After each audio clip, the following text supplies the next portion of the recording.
research to that. I don't really know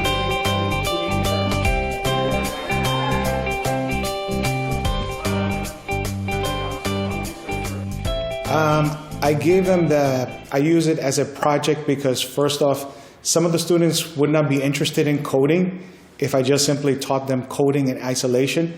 Working through project-based learning, there is a focus, there is a goal. So their goal is actually to create a website on 3 high schools.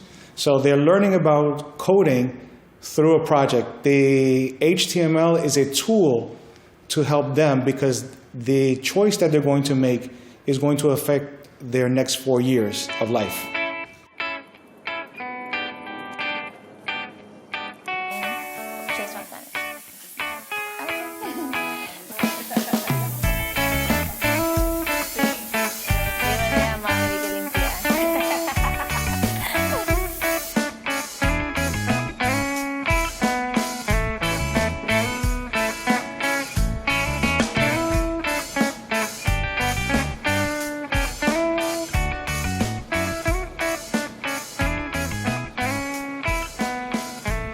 Okay, so this is a project I made with 2 other students, which was Emmeline and Giselle, and we named our project Mr. Watchy Watch because it was supposed to be like a watch, and we thought of like a name that could be catchy and like was kind of like funny or a joke, so we named it Mr. Watchy Watch.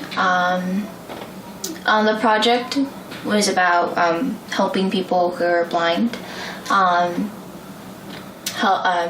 be able to like cross the street. So it was like I don't know, it's like an alarm clock, I guess, that it wears you when cars were near, or when the light was red or green. And so it was like it used a bunch of motion sensors to aware people around them.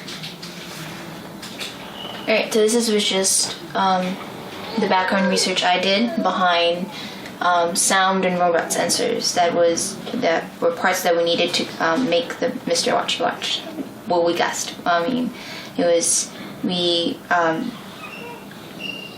researched different parts of like that the Apple Watch had, and we thought that 2 different parts that we needed to add to this watch were robot sensors and sound sensors.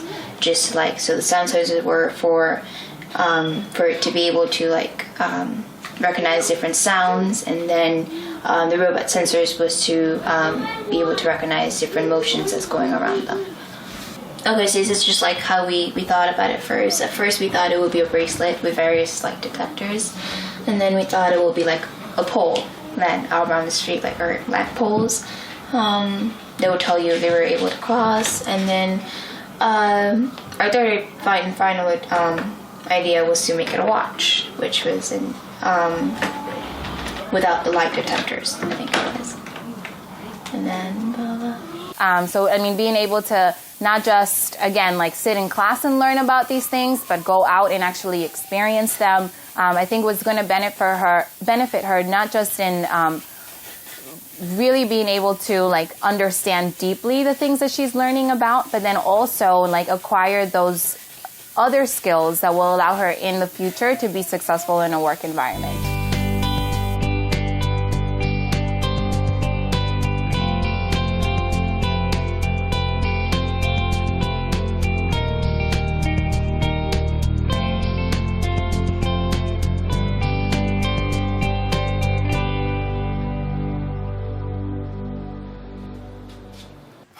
That's a very good question. For the projects, most of the time I have a rubric.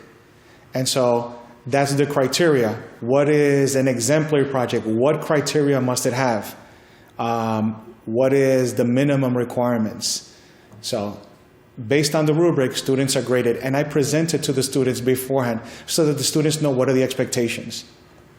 I also show them, I keep exemplary projects and also projects that are not exemplary, because I have students evaluate, I have them look at the project and the rubric and say, well, what grade would you give this project?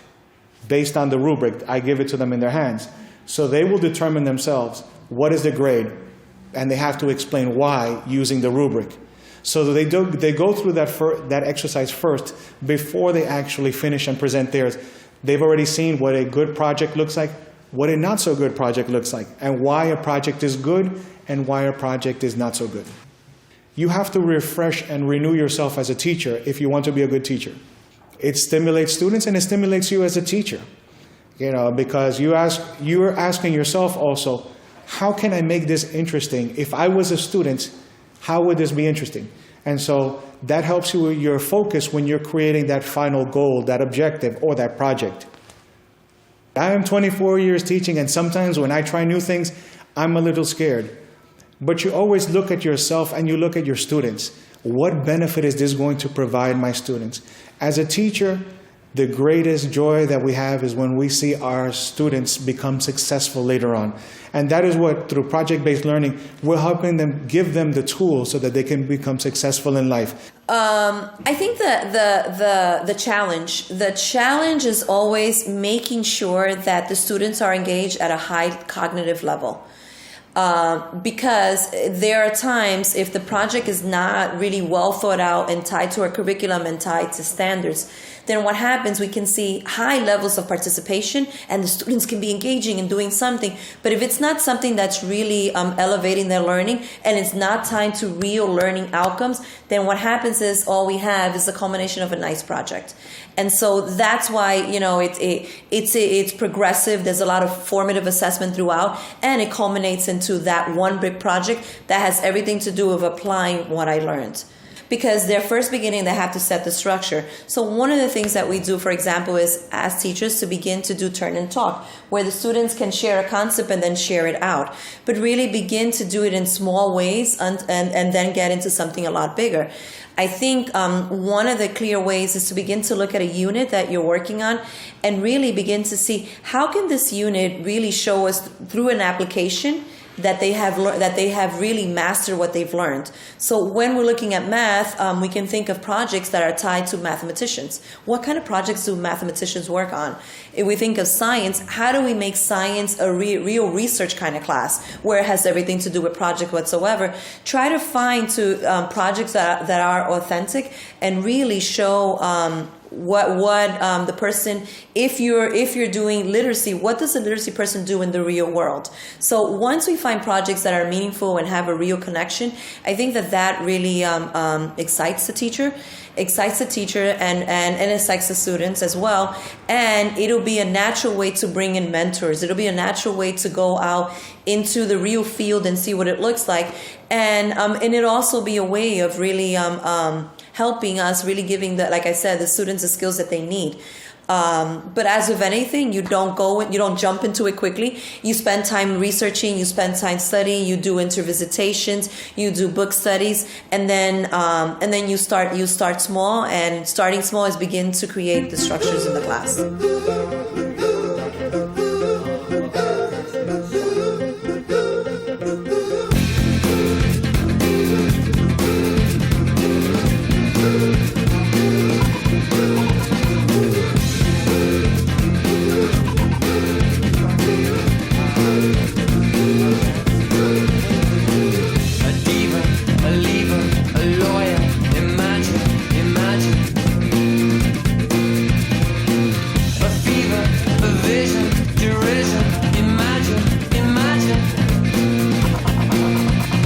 Someone got hurt, someone got high, someone got lost.